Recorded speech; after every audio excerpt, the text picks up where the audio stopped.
Dominique Siama, directeur du développement de Strat College Designer, une des deux grandes écoles de design françaises. Je voudrais vous parler aujourd'hui de la relation entre le design et l'entreprise. Pour que les choses soient bien claires, quand je parle de l'entreprise, je ne parle pas de l'organisation, je parle du projet, ce qui motive l'entreprise. Parce qu'une entreprise, c'est parfois une seule personne, ce n'est pas forcément 18 personnes. Mais par contre, il y a quelque chose de similaire dans toutes les entreprises, c'est le projet. Moi, je voudrais parler de l'entreprise du XXIe siècle. L'entreprise du XXIe siècle, c'est une entreprise des services, c'est l'entreprise des projets dématérialisés, c'est l'entreprise où la valeur se trouve non pas dans l'objet, mais dans la valeur d'usage, la valeur de l'expérience. C'est quelque chose de totalement différent de ce qu'on pouvait faire il y a encore 10 ans. La valeur de l'expérience, c'est quoi? C'est finalement ce que va vivre l'utilisateur final du projet, du produit, du service, du système que vous avez imaginé. C'est lui qui va être le véritable maître, au sens du maître étalon, celui qui va mesurer la qualité de ce que vous allez produire. Donc l'utilisateur final, celui qui va faire l'expérience finale de votre produit, c'est lui qui est la personne la plus importante de votre projet. C'est vers lui que tout doit tendre. Ce travail qui est vraiment centré sur l'utilisateur, c'est un travail que le designer a toujours fait. C'est en ce sens-là que le designer est un personnage très très emblématique du XXIe siècle. Le XIXe siècle, ça a été un siècle de l'ingénierie. Il s'agissait de produire des choses de manière industrielle. Le XXe siècle, c'était un siècle du marketing. Pourquoi? Parce qu'il fallait vendre des choses. On savait les fabriquer, maintenant il fallait les vendre. Le XXIe siècle, ça va être le siècle du design. Pourquoi? Parce qu'il va falloir que les gens vivent avec ce qu'on a produit et non pas se contentent de consommer. Cette idée de consommer a disparu ou va disparaître au XXIe siècle. On va être concentré sur la qualité de l'expérience de l'utilisateur. Or, le designer, c'est son métier, ça, de se concentrer sur l'expérience de l'utilisateur. Ce que l'utilisateur pense, vit, aime, désire, ça, c'est le moteur du design. C'est le moteur du designer. Et à bien y réfléchir, c'est le moteur de l'entrepreneur du XXIe siècle. Parce que la concurrence est tellement forte, le marché est tellement ouvert, que pour gagner, il faut innover. Et innover aujourd'hui, c'est être capable de répondre de manière très très proche, presque intime, à la demande de l'utilisateur final. Ça correspond presque à du marketing. Ce n'est pas du marketing, c'est du design, parce qu'il faut invoquer de la sociologie, de l'ethnologie, de la psychologie, de la sémiologie, de la philosophie, de la capacité à formaliser, de la capacité à intégrer des technologies. Ça implique une vision pluridisciplinaire. La pluridisciplinarité, c'est une caractéristique du designer.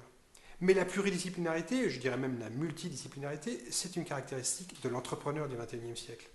Pourquoi? Parce qu'il est obligé d'être au carrefour de tous ces savoirs, de toutes ces disciplines. De ce point de vue-là, le designer et l'entrepreneur du XXIe siècle partagent absolument les mêmes qualités. On pourrait dire que l'entrepreneur du XXIe siècle, c'est un designer. Pourquoi? Parce qu'il est en train de concevoir quelque chose qui va être global, qui va être une agrégation de beaucoup de savoirs, qui va anticiper sur des usages et qui ne va viser que la qualité de l'expérience finale de l'utilisateur. De ce point de vue-là, entrepreneur, celui qui porte le projet, je veux dire, le designer, c'est la même philosophie. Ça veut dire quoi, ça? Ça veut dire qu'en termes d'organisation de projet, il va falloir penser comme un designer. C'est-à-dire, il va falloir être curieux, être capable de croiser les savoirs, être capable de faire se parler des gens de disciplines très différentes. Parce qu'entre une entreprise portée par un seul homme et une entreprise portée par 18, 50, 200, 3000 hommes ou femmes, eh bien, il va falloir que ces 3000 hommes ou femmes puissent se parler. Mais puissent se parler, puissent collaborer au service d'un seul projet. Le projet, à la fin, c'est l'expérience de l'utilisateur. Donc, ce qui faisait se ressembler le designer, l'entrepreneur, a des impacts sur l'organisation. Une organisation basée sur l'esprit du design, c'est une organisation par projet, c'est une organisation plastique, c'est une organisation plate, c'est une organisation sans hiérarchie, c'est une organisation transparente, c'est une organisation collaborative. Tout ça, c'est les caractéristiques du design. Il y a une entreprise qui est à l'image même de cette démarche-là. Une entreprise qui est devenue la première capitalisation boursière pendant quelques heures au mois d'août. Une entreprise qui a fait de ce credo le levier de son développement. Cette entreprise, elle s'appelle Apple. Ce qui, aujourd'hui, dirige une entreprise comme Apple, c'est le design. C'est-à-dire, c'est la volonté de faire vivre à l'utilisateur final une expérience unique qu'aucune autre entreprise ne sera capable de lui fournir. Donc, ce n'est pas juste du marketing, de l'ingénierie, de la finance, de la gestion de ressources humaines. Non, c'est un seul objectif, un seul projet, qui est celui de faire vivre à l'utilisateur final une expérience unique. Cette concentration sur l'utilisateur final, c'est la caractéristique du design. De ce point de vue-là, l'entreprise du XXIe siècle, c'est une entreprise qui fait du design. Et l'entrepreneur du XXIe siècle, c'est un designer. Donc maintenant, je voudrais m'adresser à vous, qui êtes un entrepreneur ou une entrepreneuse solitaire, qui a une idée géniale, qui n'a pas de capital, qui n'a pas 10 millions, 10 milliards d'euros à exploiter. Je voudrais simplement vous rassurer, pour vous dire que vous avez un autre capital, c'est que vous avez 10 milliards de neurones dans la tête. Ce capital-là, il est fantastique. Personne n'a ce capital-là.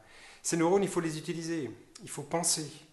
Et il faut penser comme un designer, c'est-à-dire qu'il faut être capable simplement de croiser les disciplines. Les savoirs n'ont pas beaucoup d'importance. Il y a une phrase d'Albert Einstein qui est juste fantastique et que je vous conseille de garder en tête.